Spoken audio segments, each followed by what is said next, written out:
فلسطین کا بتاتا ہوں. میں لکیلی شاید محدود چند لوگوں میں فلسطین کا بارڈر بند ہے، اور یہ جو غزہ ہے اس سے دنیا کی سب سے بڑی جیل ہے.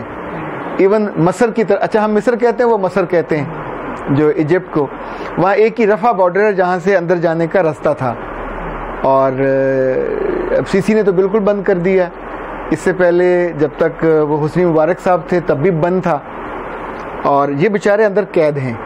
کوئی 30-40 کلومیٹر کا ایریا ہے، اور 20 لاکھ لوگ ہیں.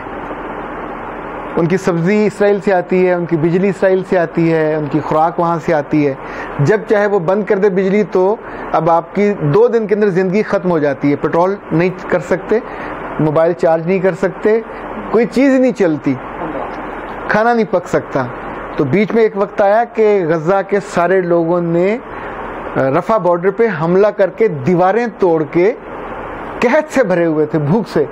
وہ پھر اگلے جو شہر تھے وہاں گئے، جا کے انہوں نے کھانا، لوگوں نے ان کو فری کھانا کھلایا. بٹ میں نے وہ دیوار بھی دیکھی جو انہوں نے توڑی تھی. ظاہر ہے پورا شہر آ جائے.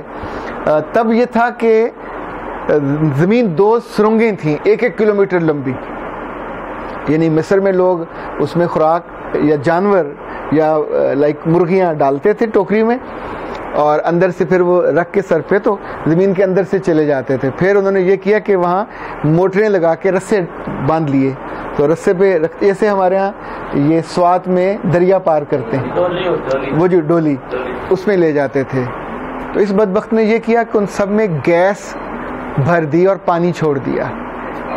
ہزاروں لوگ مر گئے جو اس دوران ان میں تھے، کیونکہ اتنی زیادہ تھی. پوری ریوڑ بکریوں کو وہ لے جاتے تھے. اور آپ ان کی مزری کا اندازہ. وہاں مجھے ایک ایسی لڑکی سے ملاقات ہوئی جو برطانیہ سے آئی تھی، اور شی واز کرسچن. اس کے ساتھ جو لڑکا تھا وہ بھی کرسچن تھا. انہوں نے کہا ہم یہاں لوگوں کو صرف یہ سکھانے آئے ہیں، ان کے پاس پانی نہیں ہے، سمندر ہے، سمندر کڑوا پانی ہے، شکار نہیں کر سکتے. یعنی جو ہی ان کی کشتی آگے جاتی ہے، آگے اسرائیلی وہ جو بوٹس ہیں وہ ہوتی ہیں، وہ ان کو پکڑ لیتے ہیں اور چھین لیتے ہیں، ڈبو دیتے ہیں. تو اگر آپ کو یاد ہو ہمارے طلعت صاحب گئے تھے، یہ بھی ساتھ تھے، اور اس پہ انہوں نے اٹیک کر کے جہاز تباہ اور سب کو پکڑ لیا تھا. اگر آپ نے تھر دیکھا ہو یا چولستان دیکھا ہو تو غزہ زیادہ ویسا ہے. وہ لگائیں، اور ہم یہاں پلاسٹک شیٹ سے کرتے ہیں، جو کنٹرول ہماری ویجیٹیبلز بنتی ہے. ہاں جی، ٹنل والا. تو انہوں نے بلیک کپڑے سے ٹنلز ان کو بنا کے دیے، اور وہ اتنے زیادہ تھے کہ اب وہاں جو ویجیٹیبل ہوتی ہے، اولیو آئل بھی وہ کرتے ہیں، ویجیٹیبل اگاتے ہیں، وہ اس شہر کے لیے کافی ہو گیا. یعنی اگر بندہ کو کرنے پہ آئے تو یہ بھی کر لیتا. ان کی یونیورسٹی میں 20,000 لڑکے لڑکیاں تھے جو غزہ کی ہے. تو میں نے ان کے وائس چانسلر صاحب سے پوچھا کہ I'm amazed، کوئی لڑکی اور کوئی لڑکا اکٹھا نہیں بیٹھا ہوا، اور اتنی خوبصورت یونیورسٹی ہے. بیچ میں کوئی دیوار بھی نہیں ہے، گارڈ بھی نہیں ہے، اور درختوں کے نیچے کوئی لڑکی یا لڑکا اکٹھے. فلسطینی لڑکیاں بہت خوبصورت ہیں. یعنی ہم چونکہ رہ کے گئے تھے مصر میں، تو مصر میں بھی خوبصورتی، پر دے آر بلکی. یہاں بہت نزاکت ہے، خوبصورتی ہے، پر اس میں بہت زیادہ موڈسٹی ہے. یعنی یہ بچیاں اسکارف لیتی ہیں، فیس ان کا وہ ہوتا ہے، پورا جسم ڈھانکا ہوا ہوتا ہے. تو انہوں نے کہا، اور وہاں لوگ بہت شہید ہوتے ہیں کثرت سے. تو پتہ چلا کہ گورنمنٹ کی پالیسی یہ ہے کہ اگر کوئی آدمی شہید ہو جائے تو اس کے بچے گورنمنٹ اڈاپٹ کر لیتی ہے، اور ان کی شادیاں گورنمنٹ کرتی ہے. اچھا، ایسے ارلی شادی ان کی ہو جاتی ہے. ان کی جیل میں کوئی قیدی نہیں تھا، نہ کوئی لڑکا. میں نے ان سے پوچھا کبھی کتنے لڑکے بھاگے ہوں، لڑکیاں بھاگتی ہیں جیسے شادی کے لیے. انہوں نے کہا ہم اس طرح، ہم ان کو بہت جلدی، انہیں یہ ایشو نہیں ہوتا کہ وہ آنکھ لڑانے کی کیفیت آئے اور نارمز توڑیں.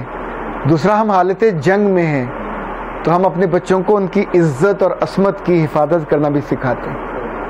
ہم ان کو ان کی موڈیسٹی پہ، ظاہر ہے ہمارے پاس اسلحہ نہیں ہے، تو اندر سے اگر نسل ہم تگڑی نہیں کریں گے تو ہم تو بالکل رل جائیں گے. اچھا، ان سے دور رہنے کے لیے اسرائیلی فوجی جب غزہ میں تھے تو جس جگہ وہ ان کا ہوتا تھا چیکنگ پوائنٹ، وہاں سے فزیکل چیک نہیں کرتے تھے وہ ان کو، کیمروں سے اتنی دور سے انہیں ڈر لگتا تھا کہ یہ لڑکیاں ہوئی ان کو مار دیں گی یا ان کو فزیکلی ماریں گی یا آگے سے، تو ان پہ ریپ اسرائیلی فوجیوں نے نہیں کرتے، وہ چونکہ ان کو ٹچ نہیں کر پاتے، اتنا وہ ڈسٹینس ان کا ہوتا ہے. لیکن جب کبھی یہ کوئی گولہ چل جائے یا ان کا میزائل انہوں نے بنایا تھا وہ چل جائے تو اسی شام اس پورے محلے کو آ کے اڑا دیتے ہیں. وہاں وہ بلڈوزر لے کے آتے ہیں جیسے LDA کے ہوتے ہیں، آ کے اس کو بلڈوز کر دیتے ہیں. یعنی مجھے ان کے 2-3 اور شہروں میں بھی جانے کا اتفاق ہوا، خان یونس، تو وہاں ہم رات ٹھہرے ہوئے تھے، تو ایک جو سپرنٹینڈنٹ تھے ہاسپٹل کے، انہوں نے میرے ساتھ ڈاکٹر بھی ایک ڈیلیگیشن تھا، پوری دنیا کا ڈاکٹرز تھا. ہم ذرا اذان کر لوں.